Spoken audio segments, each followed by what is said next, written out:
Ano kan ponakan Mas Atmo, Mas. Jadi ponakan saya juga. Ada orang yang diapit sama tanggungan yang seharusnya nggak ditanggung. Oke, halo Sobat Lamun, balik lagi dengan gua Krisna tapi nggak biru. Di video kali ini saya akan membahas sebuah film yang rilis pada tahun 2025 yang diadaptasi dari sebuah sinetron viral yang rilis pada tahun 1996 yang berjudul sama, yaitu Satu Kakak Tujuh Ponakan. Oke, tanpa banyak basa-basi lagi, langsung saja kita gaskan ke videonya.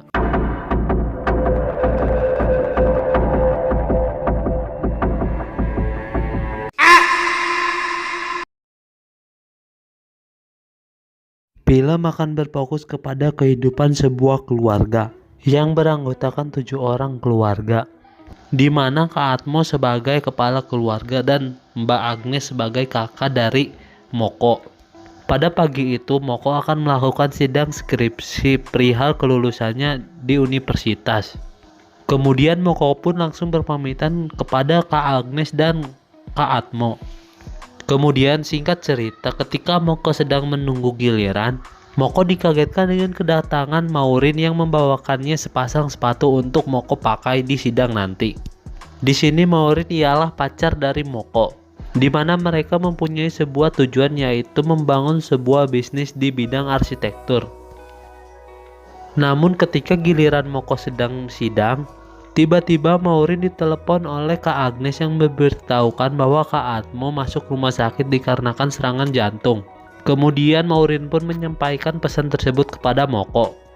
Namun sayangnya sesampainya Moko di rumah sakit, ternyata Kak Atmo sudah tidak dapat diselamatkan lagi. Lalu kemudian Moko pun menenangkan Kak Agnes, namun yang terjadi... Apa nggak apa-apa, pecah ketuban nggak apa-apa. Namun tanpa disangka-sangka, Kak Agnes pun melahirkan kembali seorang putri kecil yang diberi nama Ima. Namun dibalik itu semua, kondisi Kak Agnes pun memburuk pasca setelah melahirkan. Dan inilah film Satu Kakak Tujuh Ponakan tahun 2024. Semeninggalnya Kak Agnes dan Kak Atmo, Moko pun harus menjadi figur ayah dan ibu bagi ponakan-ponakannya. Dan ia pun mau tidak mau harus mengubur mimpinya untuk kuliah di luar negeri, dikarenakan Moko harus mengurus Ima yang masih kecil.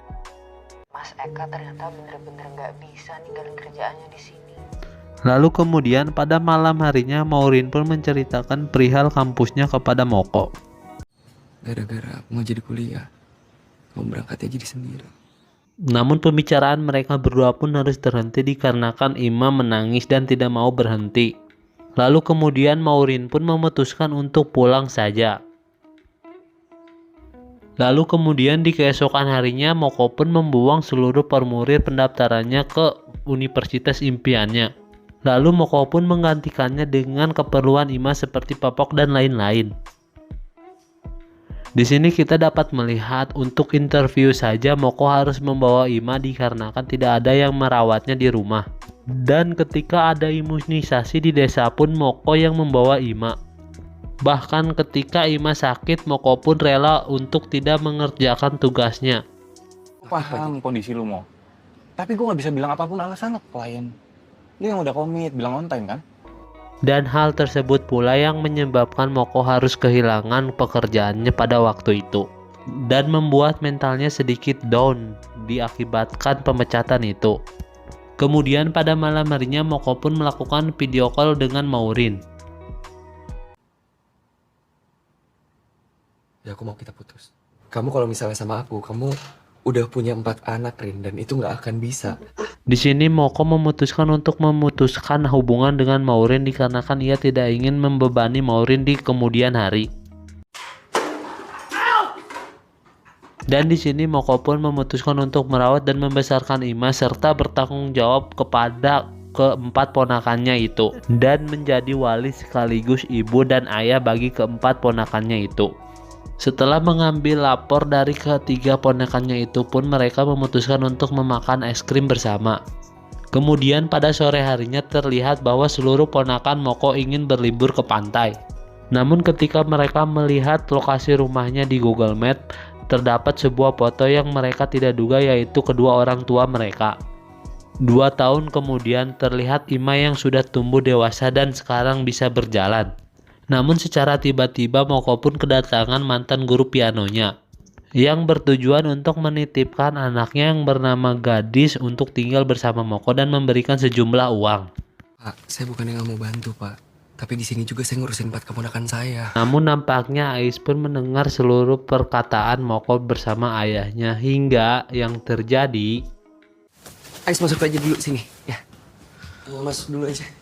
Moko pun menerima Ais untuk tinggal bersamanya di sini dikarenakan Jadi ini bisa bantu buat bayar sekolah.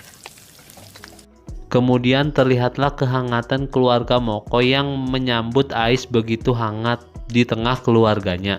Lalu kemudian di keesokan harinya Moko pun menitipkan Ima kepada Woko dikarenakan ia ingin interview pekerjaan pada saat itu. Udah ada lagi tuh. Udah ada lagi. Kemudian Shin pun memperlihatkan proses interview Moko di salah satu perusahaan, di mana ternyata Maureen bekerja di sana. Maureen yang melihat keberadaan Moko yang sedang interview, ia pun langsung mengajukannya kepada bosnya. Pak Alif, Ya, kata Pak Sam, Pak Moko boleh dites sebagai junior arsitek. Tanpa Moko ketahui bahwa Maureen telah membantunya agar mendapatkan pekerjaan tersebut. Kemudian setelah sekian lama mereka berdua pun mulai berbincang kembali. Di sini Moko menceritakan tentang tumbuh kembangnya Ima dan perubahan sikap Nina kepada Kamoko ketika ia pulang telat. Putusin. Nina. Yang ternyata pada saat itu Nina baru saja diputusin oleh pacarnya.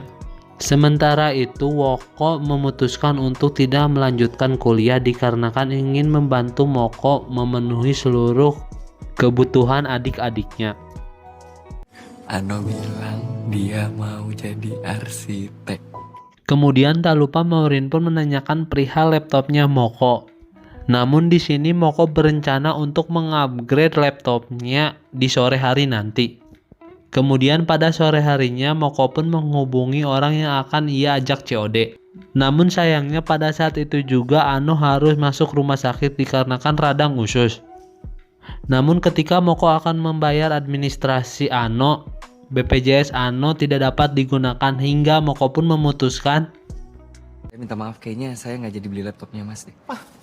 Jarang-jarang loh ada MacBook harga bagus kayak kita pasti tahu kan siapa yang memerankan karakter ini. Ia malah mereview fasilitas yang ada di rumah sakit tersebut. Kemudian pada malam harinya ketika Moko sedang mengerjakan tugas, di sini Ano pun merasa bersalah kepada Kamoko dikarenakan gara-gara dia Kamoko tidak jadi mengupgrade laptopnya. Dan tak lama dari itu pun Maureen menelepon Moko. Hingga Panasin air, bikin kopi lagi buat Kamoko. untungnya Maureen pun datang membawa laptopnya dan sejumlah makanan. kasihan kamu kok. Dari tadi laptopnya restart mulu. Lalu kemudian Maureen pun memberikan penjelasan kepada Ano bahwa semua ini bukan salahnya dikarenakan penyakitnya itu. Dan akhirnya pekerjaan Kamoko pun bisa selesai dan semua orang terlihat sudah kelelahan. Lalu di keesokan harinya Maureen dan Kamoko pun berangkat bekerja bersama. Kakak keterima kerja. Sepulangnya Kamoko dari interview, ia dikagetkan dengan keberadaan Kak Osa di rumahnya. Pakai nasi boleh ya? Sekalian jadi lauk. Kemudian Kak Eka pun keluar dan menyapa Moko, namun hal yang pertama ia tanyakan ialah Gaji berapa, Mo? pertanyaannya seperti orang yang tidak pernah belajar di bangku sekolah. Namun di sini tertutupi oleh kelucuan Ano yang memakan martabak menggunakan nasi. Mau juga. Ada di belakang, masih banyak.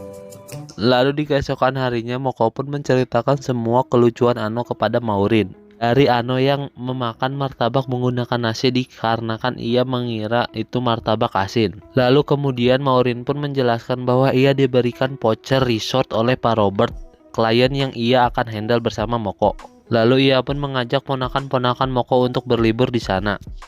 Kemudian hari berlibur pun tiba di mana anak-anak sangat excited dikarenakan mereka memiliki keinginan untuk berlibur ke pantai. Kemudian anak-anak pun berterima kasih kepada Kamoko dikarenakan selama ini ia telah banting tulang merawat mereka dan membantu mewujudkan salah satu impian mereka, yaitu berlibur ke pantai. Namun di sini ternyata bibi dari Ais pun bekerja di sana dan menyapa mereka. Kemudian pada malam harinya Kak Eka pun membahas perihal anak-anak yang akan diasuh oleh mereka. Namun di sini Kak Eka malah berbicara seperti ini. Ano kan ponakan Mas Atmo, Mas.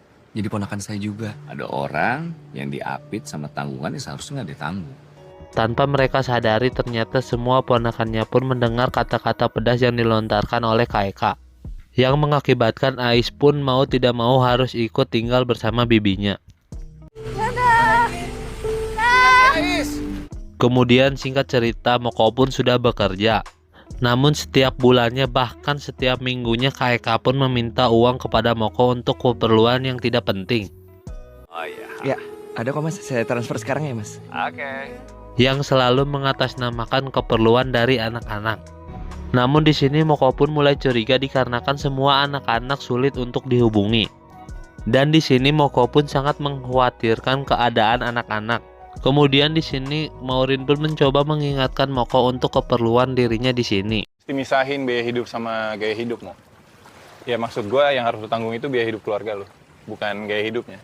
Dan tak lupa atasannya pun memberikan sebuah wejangan bahwa ia harus memenuhi kebutuhan hidup keluarganya, bukan gaya hidup dari keluarganya itu. Kemudian di keesokan harinya ternyata Moko ditunjuk oleh Pak Sam untuk mempresentasikan hasil kerja mereka. Namun di sini dikarenakan Moko yang sangat kepikiran terhadap keadaan anak-anak, ia pun sampai-sampai mengacaukan semua presentasinya itu. Kamu keluar. Saya udah nggak mau dengar lagi dari kamu. Akibat kejadian tersebut Moko pun sangat panik dikarenakan ia takut akan kehilangan pekerjaannya itu. Sekali lagi kamu kayak gitu, saya pecat beneran. Kemudian Moko pun untuk menenangkan pikirannya ia pun mengunjungi kediaman dari Ais. Di mana di sini ternyata Ais sekarang berjualan dan tidak sekolah. Dikarenakan kekurangan biaya, lalu Moko pun menanyakan perihal ayahnya Ais. Di mana ternyata Ais mengetahui dari awal bahwa ayahnya tidak akan pulang menemuinya lagi. Cuma ternyata kakak di Jakarta juga gak kalah susah. Lalu kemudian di sini Ais pun keceplosan perihal keadaan ponakan-ponakan Moko di Jakarta. Ais, terus Mina, Kak Woko, Ano, itu kita semua tuh kerja, kita kerjain keras. Mendengar pernyataan tersebut Moko pun langsung bergegas pulang ke rumahnya dan di sini Maureen pun meminjamkan mobilnya. Di mana kata Ais Woko bekerja sebagai tukang fotokopian di sebelah kampus. Kemudian Nina yang bekerja sebagai pegawai restoran. Dan yang lebih parahnya di sini ialah Ano, ia bekerja sebagai kuli bangunan untuk menyambung hidupnya. Dengan penuh emosi Moko pun langsung mencari keberadaan ponakan-ponakannya itu. Kemudian di sini Kak Osa pun langsung mencoba untuk memberikan penjelasan dan menenangkan keadaan Moko.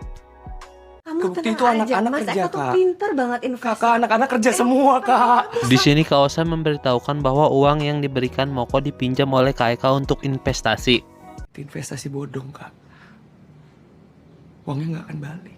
Setelah berdebat dengan Kak Osa, Moko pun langsung menemui Ima di kamarnya dan melepas kerinduannya. Kemudian setelah itu Moko pun langsung bergegas menuju tempat kerja Ano dan menjemputnya. Geblek itu orang. Moko. Nggak, aku dari awal emang nggak suka sama dia. Di sini terlihat betapa sakit hatinya Woko terhadap perkataan Kak Eka. Kemudian setelah itu Moko pun menghampiri restoran tempat kerja Nina dan menjemputnya pulang. Udah ya, berhenti kerja. Omongannya Mas Eka nggak usah didengerin. Namun di sini Nina memutuskan untuk melarikan diri karena rasa sakit hatinya kepada Kak Eka. Namun Woko, Moko, dan Ano pun mengejar Nina dan membujuknya untuk pulang. Lalu di rumah mereka semua pun membicarakan perihal uang Kak Moko yang selalu ia berikan kepada ponakan-ponakannya itu. Dan kenapa mereka memutuskan untuk bekerja. Jangan sembarangan ya kalau ngomong. Emang kenyataannya begitu? Itu investasi, butuh waktu. Dan di sini Maureen pun membenarkan atas mereka yang bekerja, namun mereka bekerja hanya untuk memenuhi apa yang mereka inginkan. Dan di sini Maureen pun mengajak Moko untuk melaluinya bersama-sama dan menanggung semuanya bersama-sama. Lalu di keesokan harinya Moko pun menjemput Ais untuk tinggal lagi bersama mereka. Lalu kemudian Kak Osa pun meminta maaf kepada Moko atas perlakuan Kak Eka yang telah menipu mereka semua.